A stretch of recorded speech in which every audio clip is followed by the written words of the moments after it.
नमस्कार प्रेक्षक, मराठी महाराष्ट्रामध्ये आपल्या सगळ्यांचं स्वागत आहे। आष्टी विधानसभा मतदारसंघामध्ये बलाढ्य नेते 3 आहेत।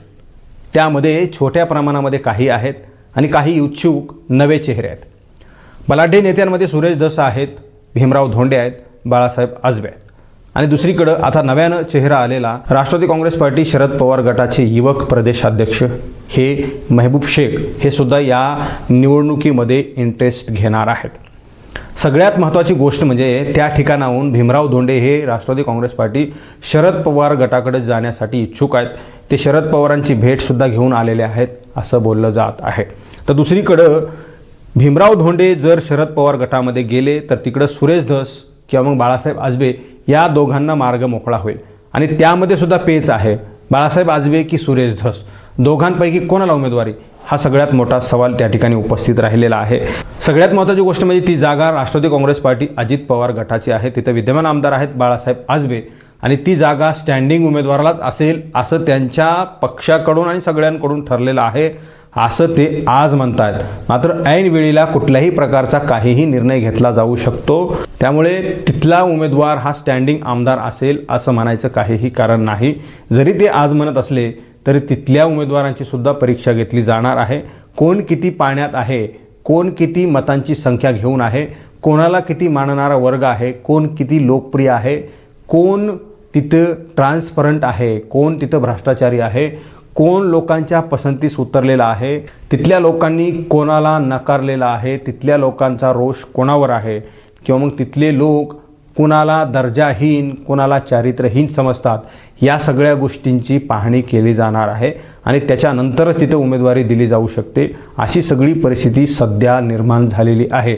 कारण मागच्या काळामध्ये मागच्या 30-40 वर्षांमध्ये उमेदवार हा नावानं ओळखला जायचा, तो तमुक नेत्याचा तमुक पोरगा आहे आणि तो दीर्घकाळ राजकारणात राहिलेला आहे आणि वारसा मोठा आहे, फार मोठा संस्थानिक आहे, त्याच्याकडे मतांची संख्या आहे आणि त्याच्याकडे पैसासुद्धा भरमसाठ आहे, तिथं तो शिक्षण सम्राट आहे आणि त्याला उमेदवारी दिली पाहिजे। ते फार पूर्वीच्या काळामध्ये चालायचं। आता नवी टेक्नॉलॉजी आलेली आहे, लोक हुशार झालेले आहेत, सोशल मीडियाच नाही तर सामान्यातला सामान्य माणूस शेतमजूरसुद्धा माणसं ओळखायला लागलेला आहे। त्यामुळे आता तिथे लोकांनासुद्धा आपली ओळख, आपली पात्रता, आपण किती पाण्यात आहोत, आपण किती श्रीमंत आहोत, आपण किती गरीब आहोत, आपण किती चांगले आहोत, आपण किती निष्कलंक आहोत, या सगळ्या गोष्टींची पावती आणि त्याचा उतारा द्यावा लागणार आहे। तेव्हा कुठेतरी उमेदवाराला त्या ठिकाणी उमेदवारी मिळणार आहे अशी सगळी परिस्थिती आहे आणि याची चाचपणी शरद पवार करत आहेत। शरद पवारांनी सगळ्या उमेदवाराला त्या ठिकाणी चाचपून बघितलं आहे अशी सुद्धा त्या ठिकाणी चर्चा आहे।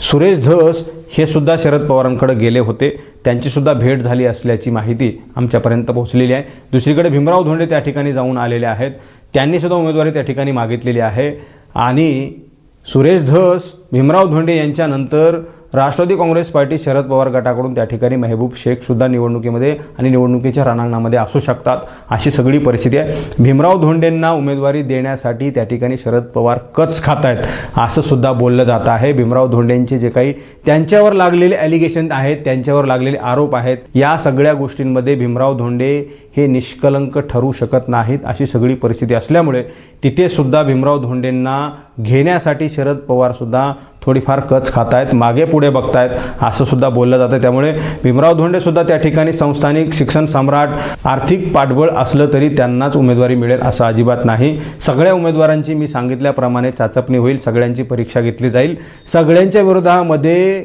तिकडे सर्वे घेतला जाईल। सर्वेमध्ये लोक काय बोलतात, लोक तुम्हाला तोंडावर बोलत नसतात, मात्र सर्वेमध्ये हळूच बोलत असतात आणि तिथले उमेदवार असलेले सुरेश धस, बाळासाहेब आजबे, तिकडे असलेले महबूब शेख, तिकडे असलेले भीमराव धोंडे, या सर्वांबद्दल लोक स्पष्ट बोलणार आहेत। लोक आता स्पष्ट बोलायला शिकलेले आहेत। ज्या काही गोष्टी तिथल्या मतदारसंघामध्ये तिथल्या नेत्यांनी काळे बाजार, भ्रष्टाचार काही गोष्टी केलेल्या असतील ते लोक सर्वेमध्ये स्पष्ट बोलून दाखवतात, हे मला सुद्धा माहिती आहे। त्यामुळे येणाऱ्या काळामध्ये इथल्या लोकांच्या सर्वेनंतर तिथं उमेदवारी घोषित केली जाऊ शकते अशी सगळी परिस्थिती आहे। या सगळ्या लोकांना चेहरे बघून नाही तर त्यांचं कार्यकर्तृत्व आणि त्यांची लोकप्रियता बघून उमेदवारी दिली जाऊ शकते आणि तिथे निवडणुकामध्ये निवडून येण्यासाठी सुद्धा लोक अशाच लोकांना निवडून देतील.